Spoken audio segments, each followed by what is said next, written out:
Ethan Grady lived on a stretch of land so wide that it met the sky.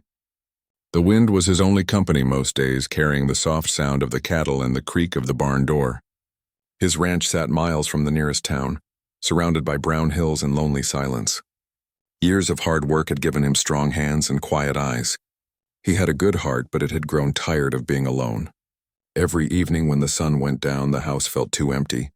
He would sit on the porch, listening to the coyotes cry far away, and wonder if life had more to offer than fences, dust, and chores. When winter came, the cold made the nights longer and the silence deeper. That was when he decided to do something he had never done before. He sent a letter to a mail-order bride agency. It was a simple letter, written in his plain handwriting. He didn't ask for beauty or riches.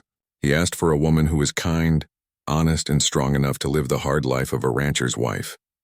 He sealed the envelope, sent it through town, and went back to his work, hoping but not expecting much. Weeks passed. Snow melted into mud. Then one morning the word came from town that the wagon was arriving with new settlers and a few brides from the east. Ethan brushed the dust off his coat, saddled his horse, and rode into town. He didn't tell anyone why. People in town knew him as the quiet rancher who never stayed long in the saloon and never looked for trouble.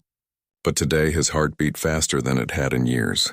He wondered what kind of woman would step off that wagon, if she would smile at him or look away shyly, or feel as uncertain as he did. The town's main street was busy that morning.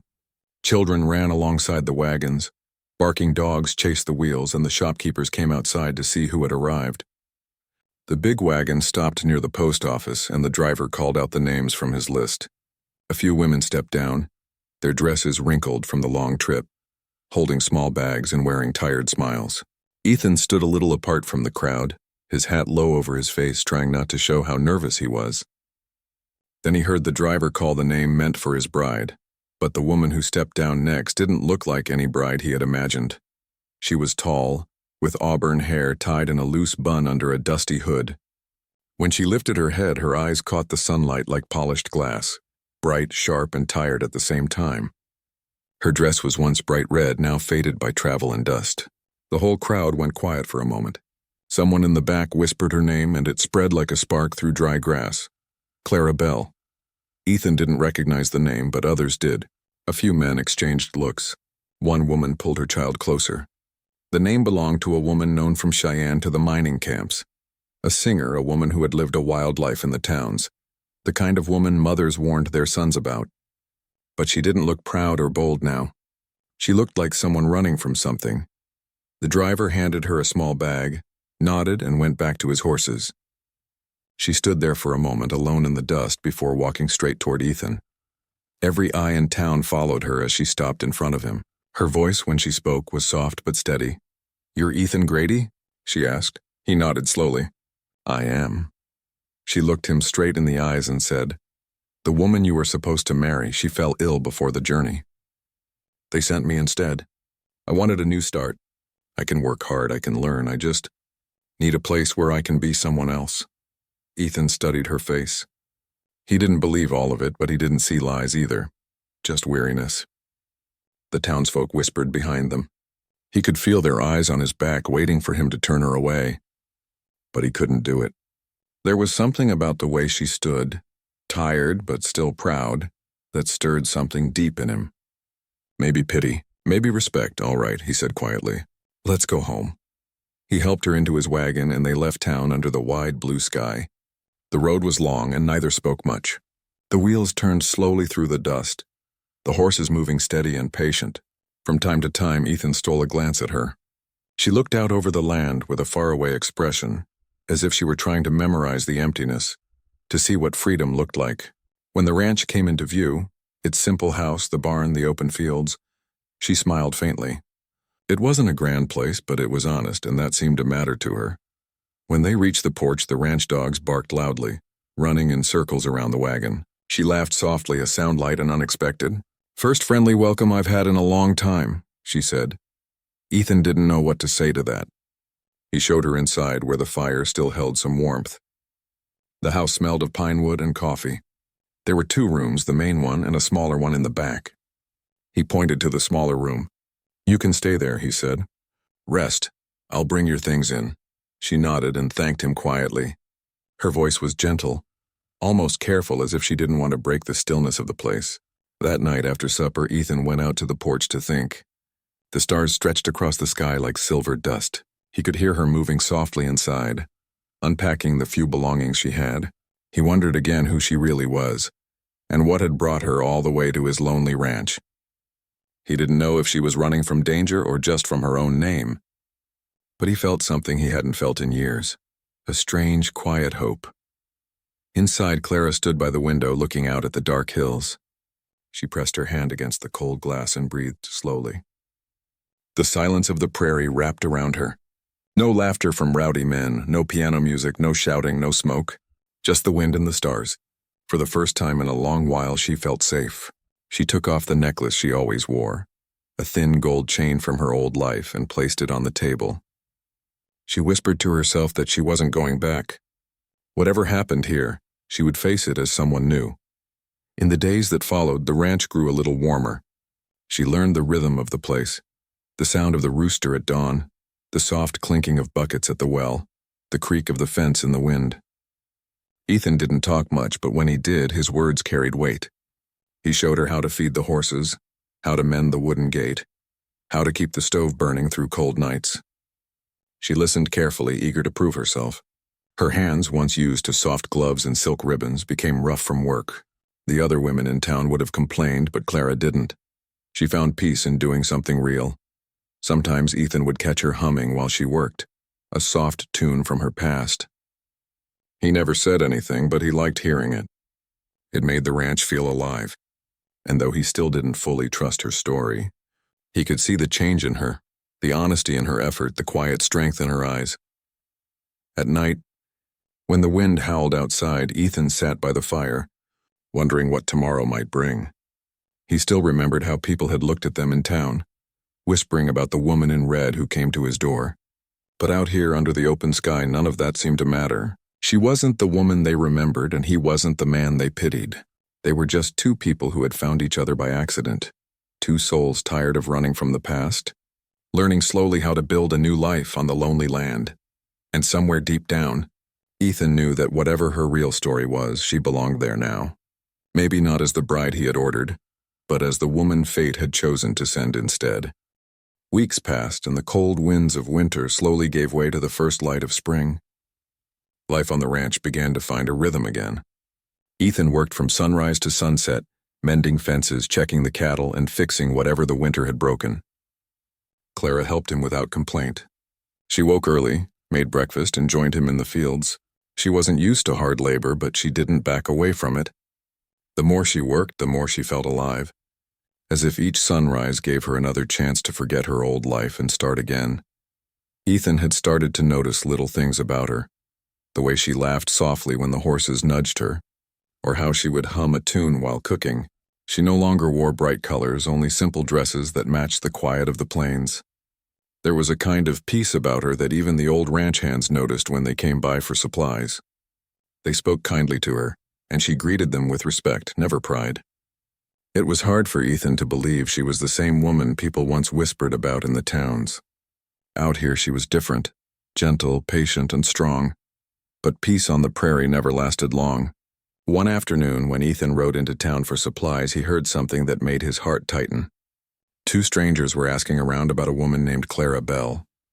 They claimed she had run away from Cheyenne, owing money to a saloon owner who wanted her found. The men spoke rough, their voices sharp enough to draw attention. Ethan listened quietly from the corner of the store, not saying a word. When they left, he finished his business and rode home faster than usual, his mind full of worry. That evening, when the sun dipped low behind the hills, Clara noticed something different in Ethan's face. He was quiet, more serious than usual, his jaw tight as he took off his gloves. She waited until supper to ask what was wrong. He looked at her for a long moment before answering. "Some men came asking about you," he said finally. "Said they were looking for Clara Bell. Said a saloon owner sent them." Her hands went still.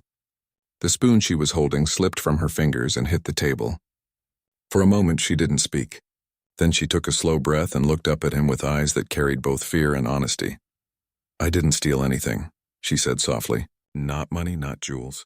What I took was my own life back. He wanted to own me forever. When I left, he swore he'd find me. I didn't think he'd come this far. Ethan studied her face. He could see she was telling the truth.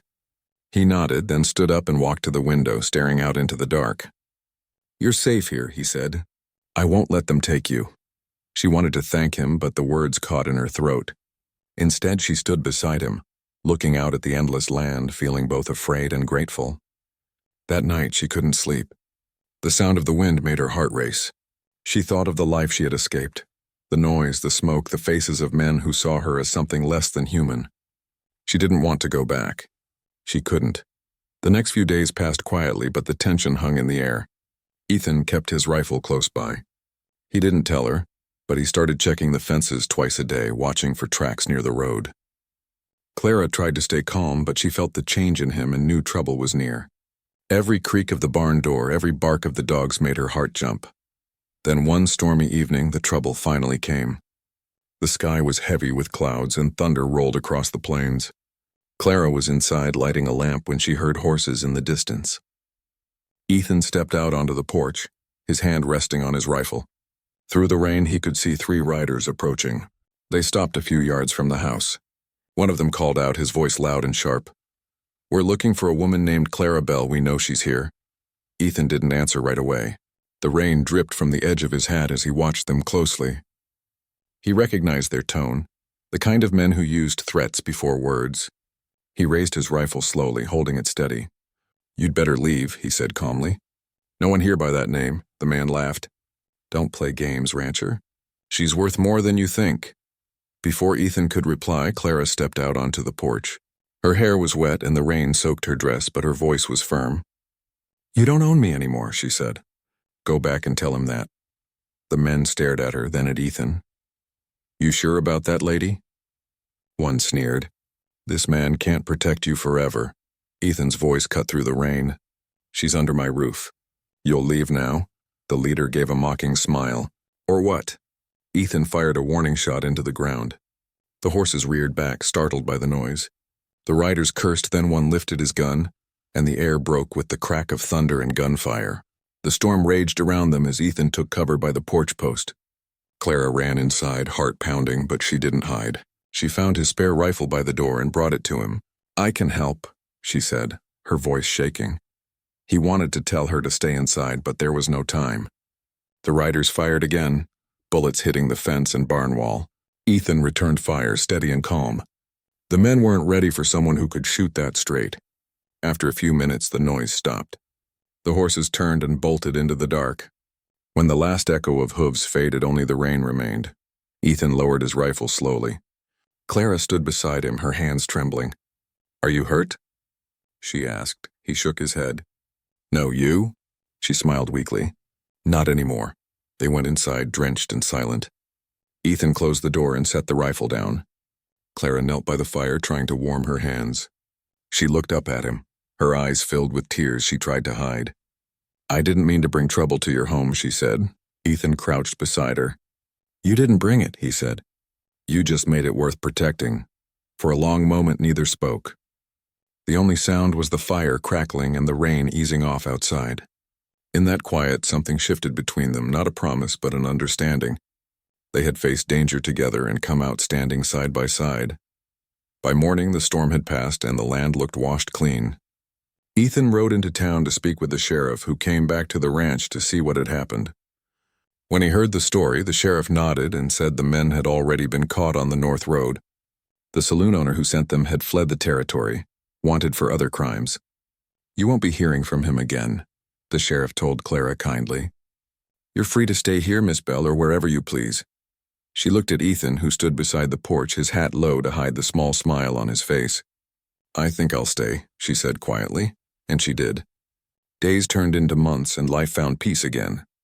Clara took care of the house and the animals, learned to ride well, and helped Ethan with the books.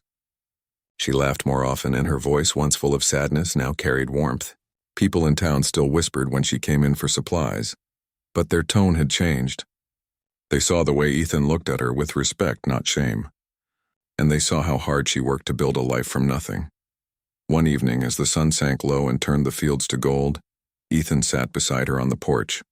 The air was quiet, filled only with the sound of crickets and the wind brushing the grass. She looked at the horizon and smiled softly. "When I first came here," she said, "I thought this place would swallow me. Now I don't want to be anywhere else." Ethan nodded. "You belong here." She looked at him, her eyes gentle. "And you don't mind that I wasn't the woman you expected?" He smiled faintly. "I didn't get what I ordered," he said, "but I got what I needed."